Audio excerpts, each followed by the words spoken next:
Hello friends, उम्मीद है कि आप सब अच्छे होंगे। इस पेड़ को देखकर आप समझ गए होंगे कि आज मैं किस पर वीडियो लेकर आई हूँ। देखिए, ये बारिश में मैंने अंगूर की कलम लगाई थी और ये धीरे धीरे इतना ज़्यादा ग्रो हो गई और बीच बीच में टिप पर से इसकी पिंचिंग मैं करती रही। इसी पॉट में देखिए मैंने लगा दिया था और ये अब इतनी अच्छी ग्रोथ इसकी हो गई है।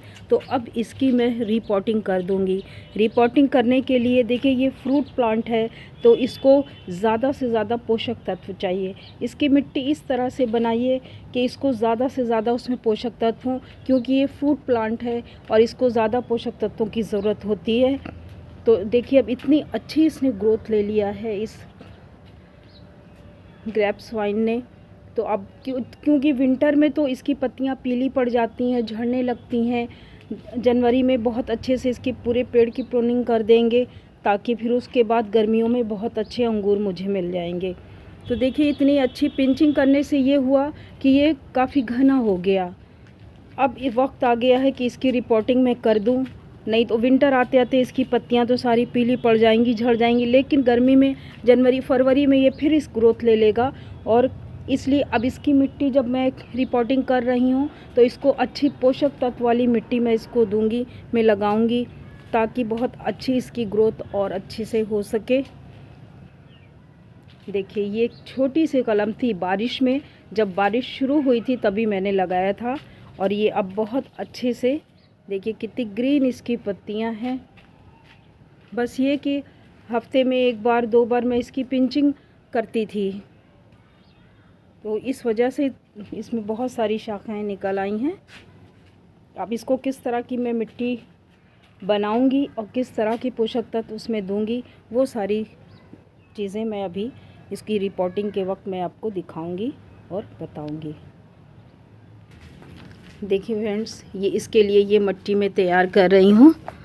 ये मेरी गार्डन की सॉइल है और इसमें सूखी गोबर की खाद मिली हुई है और चावल की भूसी मिली हुई। मैंने जैसा कि पहले बताया था कि मेरी ये मिट्टी बनी रखी रहती है और उसमें और कौन से पोषक तत्व मैं डालूँगी जिससे मिट्टी बहुत ही अच्छी पोषक तत्व वाली मिट्टी बन जाए और मेरे ग्रेप्स की वाइन बहुत अच्छे से ग्रो करे।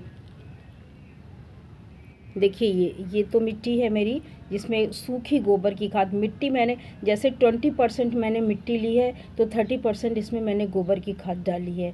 और इसमें ये देखिए, ये मैंने बोन मील ली है, नीम खली भी बहुत ज़रूरी है, ये सीवीड है, ये पोटाश है, ये एप्सम सॉल्ट है और ये फंगीसाइड है। फंगीसाइड और नीम खली इसलिए ज़रूरी है ताकि किसी तरह का फंगस ना लगे ज़मीन में, पेड़ों को किसी तरह के कीड़ों का अटैक ना हो। और इसके बाद एक चीज़ और है, मैं पूरे पेड़ पर स्प्रे भी करूँगी। ये फंगीसाइड एप्सम सॉल्ट डालकर पानी में पूरे पेड़ पर स्प्रे करती हूँ और एक बार मैं पानी में थोड़ा सा शहद डालकर उससे भी मैं स्प्रे कर देती हूँ। और या फिटकरी पानी में डालकर आप उसका स्प्रे कर दें तो उससे भी किसी तरह के कीड़ों का कोई अटैक आपके पेड़ पर नहीं होगा। अब ये सारी चीज़ें मिक्स करके मैं अपने पेड़ की किस तरह से रिपोर्टिंग करूँगी वो अभी मैं दिखाऊँगी। देखिए, ये सारी चीज़ें और ये इतनी चीज़ें, ये पोषक तत्व अंगूर के पेड़ में डालना बहुत ही ज़रूरी है। अगर आप नहीं डालेंगे तो बड़े बड़े अंगूर के गुच्छे आपके पेड़ में नहीं लगेंगे।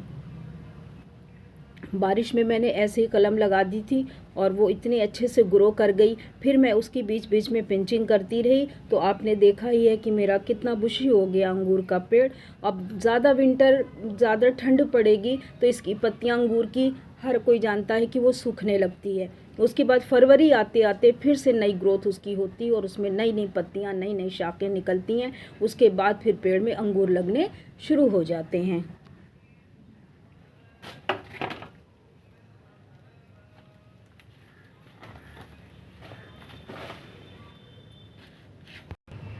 देखिए, ये मैंने मिट्टी इसमें बनाकर, ये 24x24 का मेरा ग्रो बैग है, उसमें ये अंगूर का पेड़ मैंने लगा दिया है।